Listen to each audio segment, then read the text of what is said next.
ಅತಿಯಾಗಿ ಯೋಚಿಸುವ ನಿಮ್ಮ ಅಭ್ಯಾಸದಿಂದ ನೀವು ಸಹ ತೊಂದರೆಗೀಡಾಗಿದ್ದರೆ ನಾವು ನಿಮಗೆ ಹೇಳಲಿರುವ ಅದ್ಭುತ ಕಥೆಯು ಅತಿಯಾಗಿ ಯೋಚಿಸುವ ಮತ್ತು ಅತಿಯಾಗಿ ಯೋಚಿಸುವ ನಿಮ್ಮ ಸಮಸ್ಯೆಯನ್ನು ಶಾಶ್ವತವಾಗಿ ತೆಗೆದುಹಾಕುತ್ತದೆ. ಏಕೆಂದರೆ ಒಂದು ಕಾಲದಲ್ಲಿ ಜೈನ ಗುರುಗಳು ಪರ್ವತದಲ್ಲಿ ಎಲ್ಲೋ ದೂರದಲ್ಲಿರುವ ಬೌದ್ಧ ಮಠದಲ್ಲಿ ವಾಸವಾಗುತ್ತಿದ್ದರು. ಒಂದು ದಿನ ನಗರದ ಒಬ್ಬ ಹುಡುಗ ತನ್ನ ಸಮಸ್ಯೆಯೊಂದಿಗೆ ಜೈನ ಗುರುಗಳ ಬಳಿ ಬಂದು ಹೇಳಿದನು, ಗುರುಗಳೇ, ನನ್ನ ಮನಸ್ಸು ತುಂಬಾ ತೊಂದರೆಗೀಡಾಗಿದೆ. ಸಾವಿರಾರು ಆಲೋಚನೆಗಳು ಯಾವಾಗಲೂ ನನ್ನ ಮನಸ್ಸಿಗೆ ಬರುತ್ತದೆ.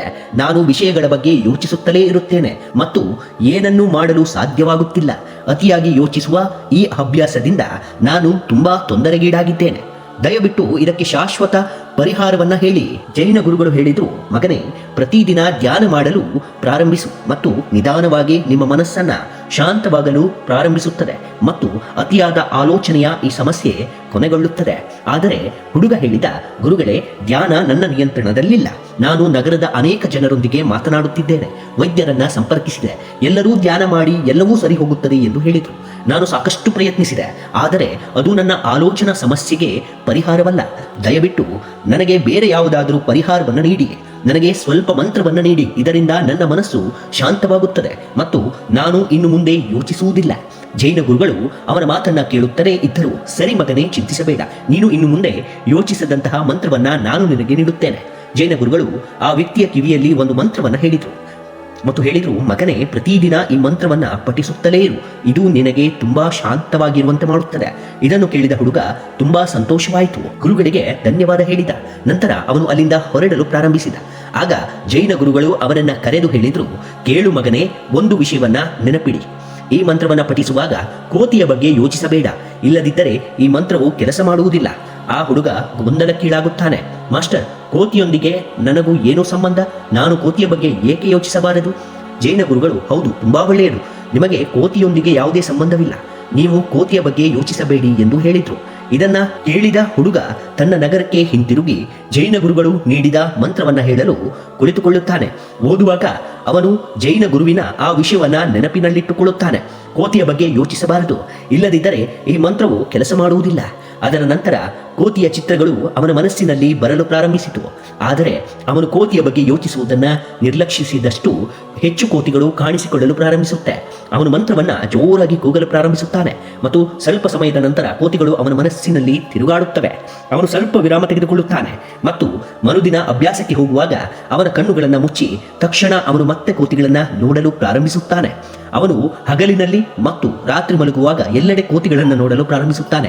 ತೊಂದರೆಗೀಡಾದ ಅವನು ಮರುದಿನ ಮತ್ತೆ ಮಠಕ್ಕೆ ಹೋಗಿ ಜೈನ ಗುರುವನ್ನ ಭೇಟಿಯಾಗುತ್ತಾನೆ. ಗುರುಗಳೇ, ಇದು ಯಾವ ರೀತಿಯ ಮಂತ್ರ? ನಿನ್ನೆವರೆಗೂ ನಾನು ಕೋತಿ ಬಗ್ಗೆ ಯೋಚಿಸಿರಲಿಲ್ಲ ಮತ್ತು ಈಗ ಕೋತಿ ನನ್ನ ಮನಸ್ಸಿನಿಂದ ದೂರ ಹೋಗುತ್ತಿಲ್ಲ. ನಾನೇನು ಮಾಡಲಿ ಎಂದು ಕೇಳುತ್ತಾನೆ. ಜೈನ ಗುರುಗಳು ನಗುತ್ತಾ, ಇದು ನಿಮಗೆ ಒಂದು ಪಾಠ ಎಂದು ಹೇಳುತ್ತಾರೆ. ನಿಮ್ಮ ಅತಿಯಾದ ಆಲೋಚನೆಯಿಂದ ನೀವು ಎಷ್ಟು ತೊಂದರೆಗೀಡಾಗಿದ್ದೀರಿ ಎಂದರೆ ನೀವು ಅದರ ಪರಿಹಾರವನ್ನು ಹುಡುಕುತ್ತಾ ಇಲ್ಲಿಗೆ ಬಂದಿದ್ದೀರಿ.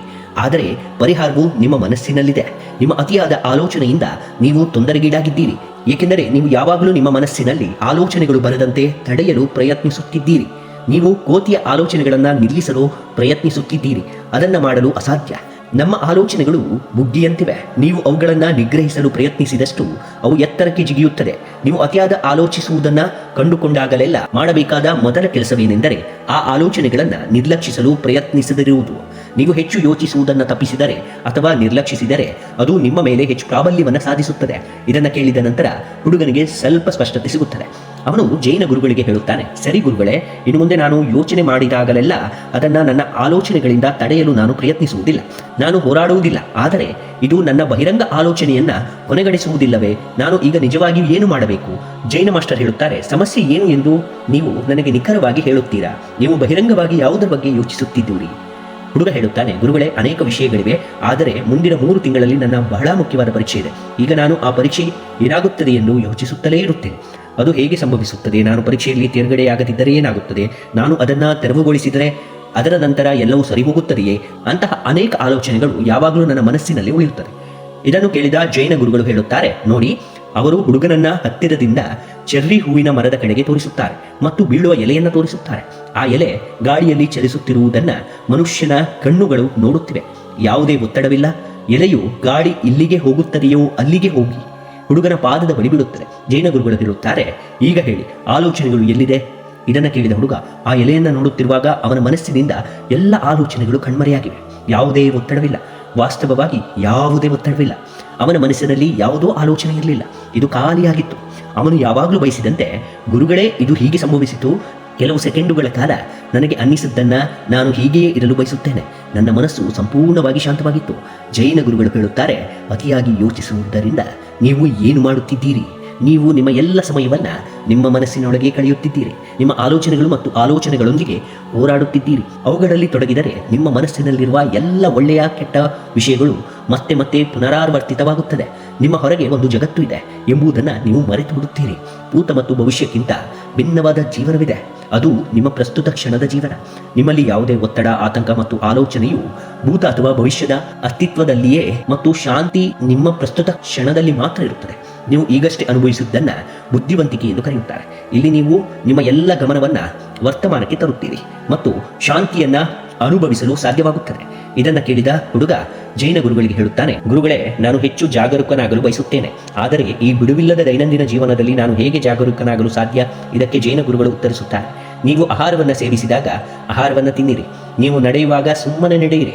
ಹುಡುಗ ಹೇಳುತ್ತಾನೆ, ಆದರೆ ಗುರುಗಳೇ, ನಾನು ಇದನ್ನು ಪ್ರತಿದಿನ ಮಾಡುತ್ತೇನೆ. ಜೈನ ಗುರುಗಳು ಮುಗುಳ್ನ ಹೇಳುತ್ತಾರೆ, ಇಲ್ಲ, ನೀವು ತಿನ್ನುವಾಗ ನೀವು ಏನನ್ನೋ ಯೋಚಿಸುತ್ತಿದ್ದೀರಿ. ನೀವು ನಡೆಯುವಾಗ ನಿಮ್ಮ ಮನಸ್ಸಿನಲ್ಲಿ ಅನೇಕ ವಿಷಯಗಳು ಸಹ ನಡೆಯುತ್ತದೆ. ನಿಮ್ಮ ದೈನಂದಿನ ಜೀವನದ ಈ ಸಣ್ಣ ಕ್ಷಣಗಳಲ್ಲಿ ವರ್ತಮಾನದಲ್ಲಿ ಉಳಿಯಲು ನೀವು ಕಲಿತಾಗ ಬುದ್ಧಿವಂತಿಕೆ ನಿಮ್ಮ ಜೀವನದ ಒಂದು ಭಾಗವಾಗುತ್ತದೆ. ಈಗ ನೀವು ನಿಮ್ಮ ಮನೆಗೆ ಹಿಂತಿರುಗಿ ಮತ್ತು ನಾನು ನಿಮಗೆ ಹೇಳಿದ್ದನ್ನು 21 ದಿನಗಳವರೆಗೆ ಅಭ್ಯಾಸ ಮಾಡಿ ನಿಮ್ಮ ಮನಸ್ಸನ್ನು ಸಿದ್ಧಪಡಿಸಿ ಮತ್ತು ಹಿಂತಿರುಗಿ ಬನ್ನಿ. ನಾನು ಅಲ್ಲಿ ಇರುವ 22ನೇ ದಿನದಂದು ನನ್ನನ್ನು ಭೇಟಿ ಮಾಡಿ ನಿಮ್ಮ ವಿಚಿತ್ರ ಆಲೋಚನೆಯನ್ನು ಸಂಪೂರ್ಣವಾಗಿ ತೊಡೆದು ಹಾಕುವ ಕೊನೆಯ ಪಾಠವನ್ನು ನಾನು ನಿಮಗೆ ನೀಡುತ್ತೇನೆ. ಇದನ್ನು ಕೇಳಿದ ಹುಡುಗ ಅಲ್ಲಿಂದ ಹೊರಟು 21 ದಿನಗಳ ಕಾಲ ತನ್ನ ದೈನಂದಿನ ಜೀವನದ ಚಟುವಟಿಕೆಗಳಲ್ಲಿ ಜಾಗರೂಕತೆಯಿಂದ ಅಭ್ಯಾಸ ಮಾಡುತ್ತಾನೆ.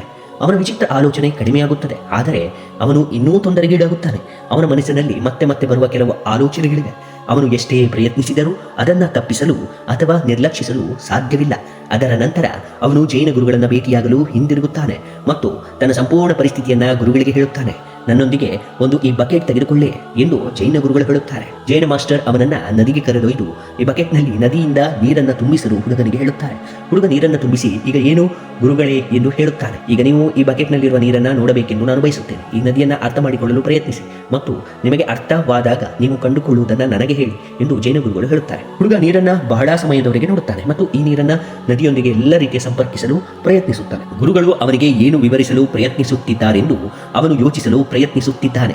ಸಾಕಷ್ಟು ಯೋಚಿಸಿದ ನಂತರ ಅವನು ಒಂದು ತೀರ್ಮಾನಕ್ಕೆ ಬರುತ್ತಾನೆ.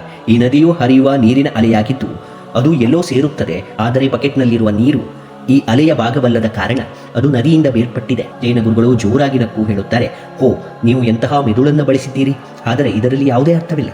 ಬಕೆಟ್ನಲ್ಲಿರುವ ನೀರಿನಿಂದ ನೀವು ಇಡೀ ನದಿಯನ್ನು ಎಂದಿಗೂ ಅರ್ಥ ಮಾಡಿಕೊಳ್ಳಲು ಸಾಧ್ಯವಿಲ್ಲ ಎಂದು ನಾನು ನಿಮಗೆ ಕಲಿಸಲು ಬಯಸುತ್ತೇನೆ. ನದಿಯನ್ನು ಅರ್ಥ ಮಾಡಿಕೊಳ್ಳಲು ನೀವು ಈ ಬೌದ್ಧಿಕ ನದಿಯನ್ನು ಅನುಭವಿಸಬೇಕು. ನಿಮ್ಮ ಇಡೀ ಜೀವನವು ಒಂದು ನದಿಯಂತಿದೆ ಮತ್ತು ನೀವು ಬಕೆಟ್ನಲ್ಲಿ ನೀರನ್ನು ತುಂಬಿಸುವ ಮೂಲಕ ಇಡೀ ನದಿಯನ್ನು ಅರ್ಥ ಮಾಡಿಕೊಳ್ಳಲು ಪ್ರಯತ್ನಿಸುತ್ತಿದ್ದೀರಿ. ನಿಮ್ಮ ಆಲೋಚನೆಗಳು ನಿಮ್ಮ ಜೀವನವಾದ ಇಡೀ ನದಿಯನ್ನು ಅರ್ಥ ಮಾಡಿಕೊಳ್ಳಲು ಪ್ರಯತ್ನಿಸುತ್ತಿದೆ. ಜೀವನವನ್ನು ಅರ್ಥ ಮಾಡಿಕೊಳ್ಳಲು ನೀವು ಜೀವನವನ್ನು ಅನುಭವಿಸಬೇಕು.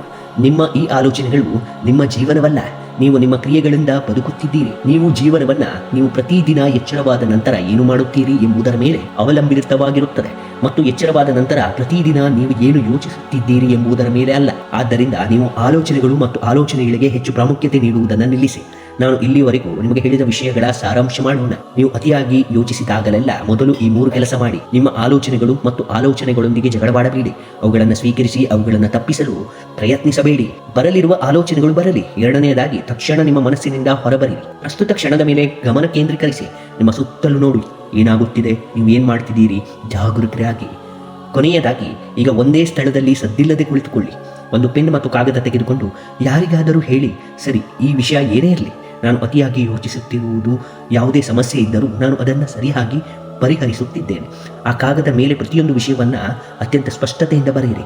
ಅತಿಯಾದ ಆಲೋಚನೆಯನ್ನು ಸೃಷ್ಟಿಸುತ್ತಿರುವ ವಿಷಯವೇನೆಂದರೆ, ಇದು ನಾನು ಪರಿಹರಿಸಬಹುದಾದ ಸಮಸ್ಯೆಯೇ, ಅದು ನನ್ನ ನಿಯಂತ್ರಣದಲ್ಲಿದೆಯೇ?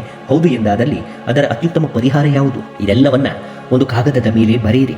ಅದು ನಿಮ್ಮ ನಿಯಂತ್ರಣದಲ್ಲಿದ್ದರೆ ಅದನ್ನು ಪರಿಹರಿಸಿ. ಅದು ನಿಮ್ಮ ನಿಯಂತ್ರಣದಲ್ಲಿದ್ದರೆ ಅದರ ಬಗ್ಗೆ ಒಂದು ಕ್ಷಣವೂ ಯೋಚಿಸಬೇಡಿ. ಮತ್ತು ಇದರರ್ಥ, ಈ ಆಲೋಚನೆಗಳು ನನಗೆ ಯಾವುದೇ ಪ್ರಯೋಜನವಿಲ್ಲ ಎಂದು ಭಾವಿಸಿ. ನೀವು ನಿಮ್ಮ ಮನಸ್ಸಿಗೆ ಅಂತಹ ಸ್ಪಷ್ಟತೆಯನ್ನು ನೀಡಿದಾಗ ನಿಮ್ಮ ಅತಿಯಾದ ಆಲೋಚನೆಯನ್ನು ಮೂಲದಿಂದ ಕೊನೆಗೊಳಿಸಲು ನೀವು ಕಲಿಯುತ್ತೀರಿ. ಸರಿ ಸ್ನೇಹಿತರೆ, ನಿಮಗೆ ಈ ವಿಡಿಯೋ ಇಷ್ಟವಾಗಿದ್ದಲ್ಲಿ ನಮ್ಮ ಚಾನಲನ್ನು ಸಬ್ಸ್ಕ್ರೈಬ್ ಮಾಡಿ, ಹಾಗೆ ಬೆಲ್ ಐಕನ್ ಕ್ಲಿಕ್ ಮಾಡುವ ಮೂಲಕ ನೋಟಿಫಿಕೇಶನ್ ಅನ್ನು ಪಡೆಯಿರಿ.